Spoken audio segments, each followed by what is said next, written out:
Let's go ahead and talk about some tools and notions that are a must-have every time I start a new bag making project.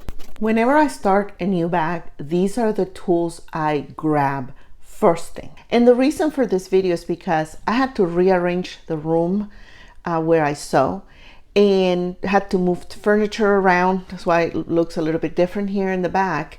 And as I was doing that, I was like, oh gosh, I gotta make sure I keep handy the things that I'm going to use in case I need to make a bag or something.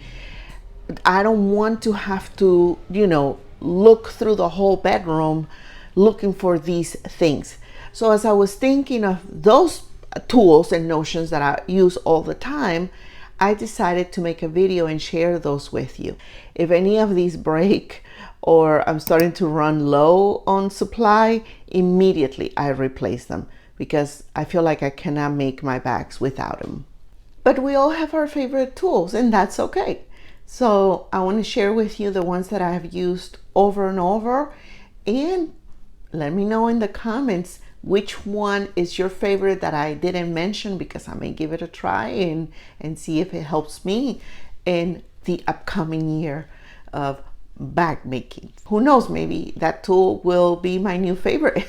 As always, I have added the links to these products down in the description if I found the link, okay? Hopefully I'm able to find all the links and put them in the description. If one is missing, I'm sorry, but that's where you will find the information. Also, I want to say that I'm going to be sharing these tools. Please, if I mispronounce the name of a brand, I'm sorry. This video is not sponsored by any of these brands. This is just me sharing with you what has worked for me in the past at least year, if not longer. So I just wanted to say that. Okay, let's get started. Hi everybody, I'm Ali. Welcome to my YouTube channel where I share with you sewing and crafting tips, tutorials, and pattern reviews so that you and I can make beautiful things together. The first tool I'm going to mention is the cutting mat. I have gone through my share of buying all kinds of cutting mats, thinking they're gonna be better than the newest thing, the blah blah blah. And I always end up putting them aside and going back to my original Fiskars cutting mat, the basic one, which is pretty much the cheapest also. And I've had the same cutting mat for years. My only suggestion is that when you buy a cutting mat, that it is at least the size of the table that you are using to cut your fabric. So that way you can have usage of the entire table as much as possible. The one I have is 36 inches by 24. This is the perfect size for bag making, I feel, because if you need to cut a strap, it's long enough or wide enough, and your bag sizes, you have small pieces, so it will fit perfectly. So that's my advice. I mean, I still have all these cutting mats and I don't know what to do with them. Sometimes I decide to use them, and at the end of the day, I switch them back to my Fiskars. The second thing is my Rotary cutters, which are these. I know these are Fiskars too.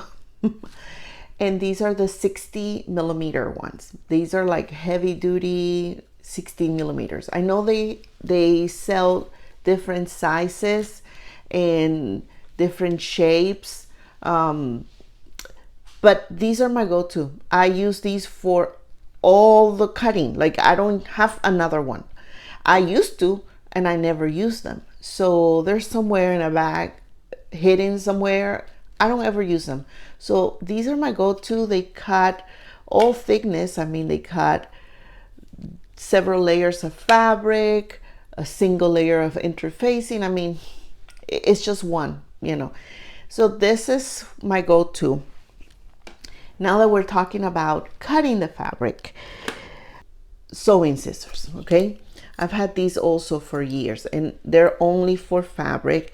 So you need a good pair of scissors, definitely. And you also will need like snipping tools like this one to get in the corners, cut the little threads, and also like small little scissors so these 3 types of scissors, I keep these available around the room at all times. Another type of scissors that I use all the time are these electric scissors. And I know a lot of people are not fans of these because, I don't know, I think some people say that they don't really cut a lot of layers, or I don't know. They have worked for me. I'm able to cut like thick material, like faux leather and foam and Decovil heavy and layers of it. So I have not had any issues with this, and it really makes it easy. Now for curve, you have to practice. Okay, I'm not there yet. So if something's straight, it's perfect. So this is something I will continue to use next year. Consider liking this video and subscribing to this channel if you have learned something today. The next product that you will need when you are cutting fabric or prepping your fabric for making your bag are rulers. And there are hundreds of rulers out there, and different sizes and whatever. Quilting rulers is the way to go because they're see-through and they have all the little measurements, for the inches and the quarter inches and 1/8 of an inch and all of that. However, for bag making, I have 3 or actually a little bit more, maybe 4 rulers that I use all the time. The very first one is the 1x12. This one is great for when you're marking something in a corner, zipper panel, anything like that. So I use this one a lot. I keep it handy all the time. Now there is another one. Sometimes I use it, sometimes I don't. And it's from Soulful Therapy. I purchased this one because you see it had all the like measurements of the fractions. So I thought that was cool. And sometimes I use it, sometimes I don't, but I keep it handy. So this is another one. The one size that you will definitely need, whether it doesn't matter, you will need, I think everybody will agree with me on this one, is the 6x24 ruler. This is great for long gussets, straps, anything like that, and 6 inches. It's the go-to. Again, I'm using the Fiskars brand. And the other size that I use a lot is this 12.5 by 12.5. And I know the 1/2 inch here can be a little confusing sometimes, but having the square like this really helps because sometimes you have like a 10x10 piece or an 8x8 piece, and you can't really do the 8 inches with the 6 here. So anyway, I found this size really helpful. So definitely consider using it if you are not using it already. Now, another one that I started using recently is this ruler.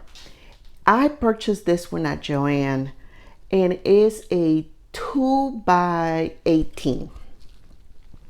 But you see how it has all the little squares right there? So it marks exactly all through the 2 inches, like your 1/8 inch or 1/4 inch and all of that. So I really like that. And in the center, it has little holes right there. Down in the center, they're exactly 1/2 inch apart. That is perfect to mark any rivets or marking, things that like a magnetic snaps, rivets, things like that. So recently I started using this one. This one is from Dritz. Yeah, Dritz. So I don't know, and it's see-through, so I started using this one. So maybe you want to give it a try. Now this is my little bag. I made this bag. I have the video in my YouTube channel how to make this bag, and I use this bag really to keep those little extra notions handy. Okay, so the one thing I will not make a bag or anything is if I don't have double-sided tape. This is a 1/4 inch double-sided tape. I also have this little roll right here of double-sided tape. I used to have the 1/8 of an inch one, and I ran out, and I need to order some more. These are just great because they keep the zipper in place. They keep the areas where you need to kind of move around from the table to the sewing machine in place, and you know, it'll help you. So definitely these. Another thing that I use a lot is in my little bag here is the seam roller. Oh my God, I've had this for, I don't know, 10 years. No, not 10, but close. Okay, and it's the Clover, yeah, Clover seam roller. This is great for when you're having to work with faux leather, vinyl, clear vinyl, or you just don't want to turn on the iron, okay? Just to press something real quick. Sometimes you can finger press it, but this little roller definitely makes it easier. Now there are some other ones that are bigger I've seen, and I'm tempted to get one of those. So if you use one that is wider here or bigger, let me know how you like it, because you know, why not? I want to give it a try. But for smaller pieces, this is great. Okay, the next tool, we all hate to use it, which is a seam reaper.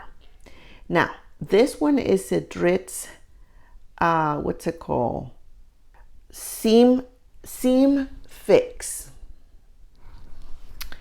Well, this thing is great. Yes, it's a seam reaper. It's a regular seam reaper, you know, on one side. But you see it has these ends where, you know how when you are ripping the seam open, you still have like little threads of pieces of thread that are left over. Well, with this, it just picks it right up. So it saves some aggravation trying to pick up all these little threads. So if you are going to use a seam reaper, which you will, I'm sorry to tell you, but you will, I highly recommend this one. Highly, highly recommend. I would not use another seam reaper. Like, I don't use another one. This is my seam reaper. That's it. Next thing is when you're marking your fabric. I've been using these erasable, what is it, friction erasable pens. They erase with the iron. You know, you can just mark it, and then when you put the heat over it, the ink disappears, but the ink will come back if it's super cold. I heard, I don't know, I haven't experienced that, but I've heard. However, you're usually gonna mark on the wrong side of the fabric anyway, so nobody should be able to see the markings or inside the seam, right? But these are the ones I use, and you can, and you know, they come in different colors, so you can use the color that is the best against the fabric that you're using, right? Now for white ink, or for, you know, darker color fabrics, I have tried so many things, and I just have not been successful at all. And that's one thing I'm going to find this year, is the right white ink pen that I can mark my fabric. But in the meantime, I have been using the Clover chalk, white chalk, right? And I've also used this, I've used coloring pencils, Prismacolor coloring pencil, I think it's called. And this is not a coloring pencil, this is just a regular marking pen. But the coloring pencils have worked, and you can go to an art store and or even at Joann and buy the one pencil for like $2 white. It really worked, and I think I ran out of it, so I need to probably try that again. But I have tried so many things and they just don't work, so I'm defaulting back to this, but I'm still in the search. But I do need something like that because I use a lot of dark color fabrics. Wonder clips.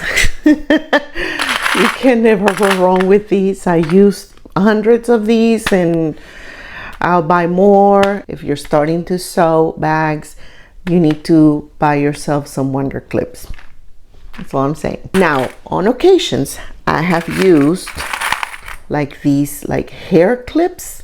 Okay, you can buy these at like any like beauty store, or these paper clips.